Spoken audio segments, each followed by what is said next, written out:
Hey Tea Club, new flavor to taste, and it's a good one. Our buddy Sohan over at West China Tea, shout out Sohan. This is apparently his favorite tea. It's a Phoenix Mountain Oolong, right? We love these Dansong Oolongs.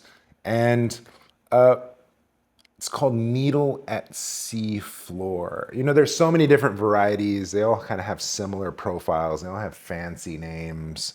But this one is quite special. I already have my vessel warmed up. I heated it up with boiling water. And that gets the porcelain nice and warm. And then with that warm porcelain, I'll just throw some of these dry leaves in there and cap it.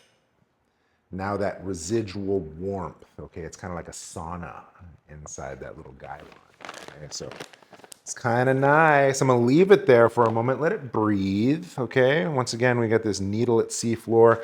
The way that I understand it, it's this year's spring harvest. So fresh product for us. Now, just that little bit of time seated in a warm vessel. Please, when you brew this at home, please don't skip this sequence because smell the lid. I get like peanut, right? Smell the leaves. Yeah, it's like peanut shell. It's like this really interesting kind of saltiness, roastedness.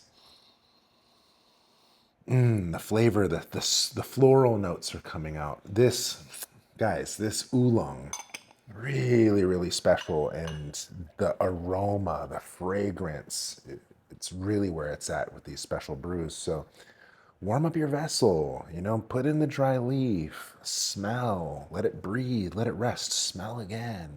Whoa. You know, I heard the other day something about sandalwood. Okay, there's a special variety of sandalwood that the Arabic cultures they like take the wood and they treat it, and it creates this bacteria in the wood, and that bacteria forms into a sap, and it's just so fragrant when you burn it. It's called oud in Arabic. In Japan, the Buddhist monks, they cultivated something similar. They call it aloes wood or agar's wood, right? So very aromatic, very expensive. But the idea is they've done studies on this fragrance. They use it in the temples and the mosques and whatnot. It's kind of the connection between Buddhism and Islam, interestingly enough. But when you burn this incense, the fragrance immediately gets you out of fight or flight, right? Just immediately takes you out of that sympathetic nervous system, that kind of stress, you know, and gets you into the rest and digest space. And so I say that to say this. This does something similar. You smell this and it's like, wow, Calgon, take me away. Okay, anyway, let's go through the other steps now. And so, like I said earlier, right, you start at boiling, you rinse your vessel out, and then in that time that things are kind of breathing and all that, then your water is also kind of cooling off, and it kind of naturally puts everything to the right temperature, right? And so, nice little trick. Okay, anyway, so here I am, first rinse, we're at about 185. Just enough to cover the leaves. I don't want to agitate them too much. And I'm going to let this sit like the length of a Jeopardy question or something like that. It doesn't take long, 30 seconds, maybe a minute. Okay, this is that initial steep. And what can happen with these is sometimes you get a little bitter or astringent on the back end. So going a little bit longer with this initial steep, great way to get that out. Okay, so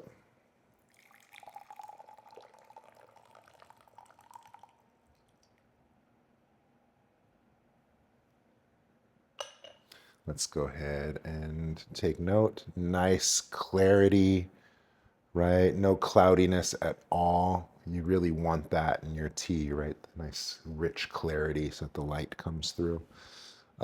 Very delicate color, right? We're not expecting much there. But I'll pour this off, first rinse. And then what I like to do is I like to shake it out to kind of let the tannins and the oils air out a little bit. And then I bring this to my nose. Now, earlier I was talking about saltiness. Now there's like a fluffiness, a lightness, almost smells like marshmallows. And that's just the decanter. Okay, now I want to smell my lid. Oh, oh man, that's good. Holy wow. It smells like Fruity Pebbles. None of that saltiness is there anymore. Now it smells like pipe tobacco, like that rich, musky, heavy, but like sweet and caramelly and oh my goodness. There's smoky notes, there's floral notes, there's stone fruit notes. And then now I smell the wet leaves.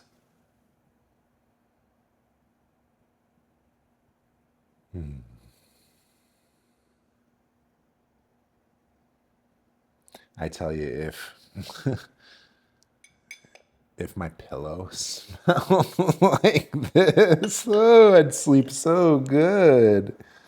Oh, that's so nice. Yeah, that takes me immediately right out of fight or flight. Okay, and just like we were saying, okay, so now we're at about 180 now, right? We boiled at 212, rinsed our vessel, let it sit, let it breathe. The water naturally cools off. We rinse at about 190, 185, right? We take our smells, right? Let it breathe a little bit more. Now we're ready for our first steep. Once you know, water's right where it needs to be, right about 180 for this, okay, is where I like to brew. The, the instructions may say 200. I've fared to the lighter side of these things because it's kind of like salt. You can always add more, right? So you can always go hotter. But once you've gone too hot, you can't really dial back. So yeah, that. Now for this, just a flash steep. I didn't brew too much. It's just myself here tonight. But let me sneak in another smell. Oh my goodness. Oh my goodness. Yeah, with each steep, the richness kind of subdues, but then another sweetness gets exposed. It's really, really fascinating to enjoy the journey of experience as these teas awaken. Okay, checking with that clarity, right? Beautiful color, nice light liqueur, not very viscous or thick at all.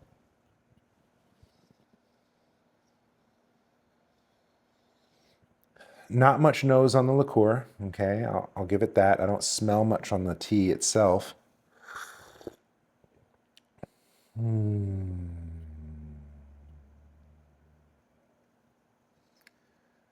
Sohan, I get why this is your favorite. This is a really nice. Now, this is a spring 2025 harvest, right? So this is fresh. Okay, just got in, hot off the press, if you will.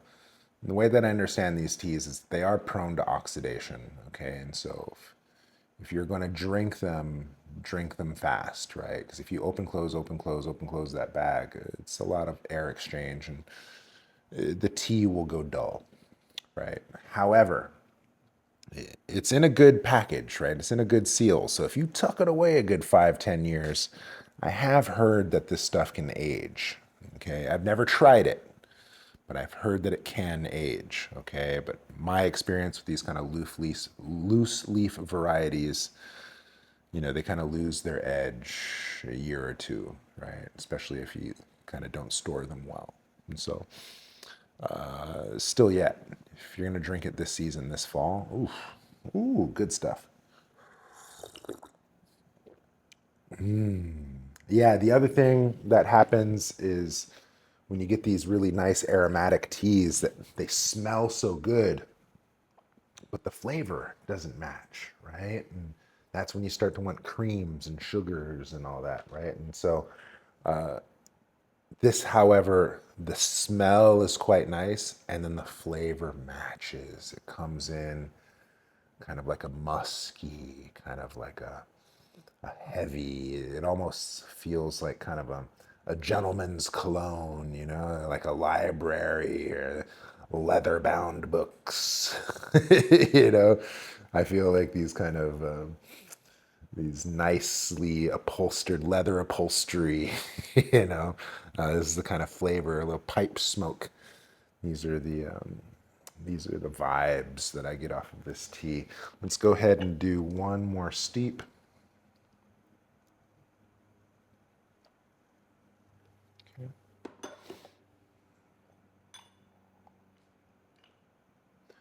Flash steep is all it takes, guys. These teas are really good. And then when you do flash steeps, the endurance lasts longer, right? You can probably get good 10, 20 steeps out of this easy. Okay, here we are. Color still hanging on. Smells still great in that Gaiwan. A little bit more nose on the liqueur this time.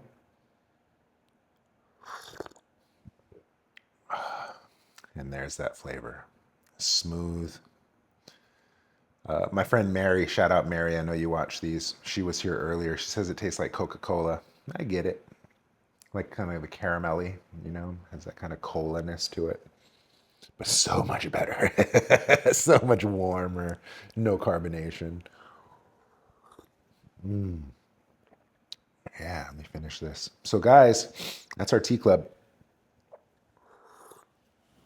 If you follow our newsletter, you may have noticed that we put in a new link.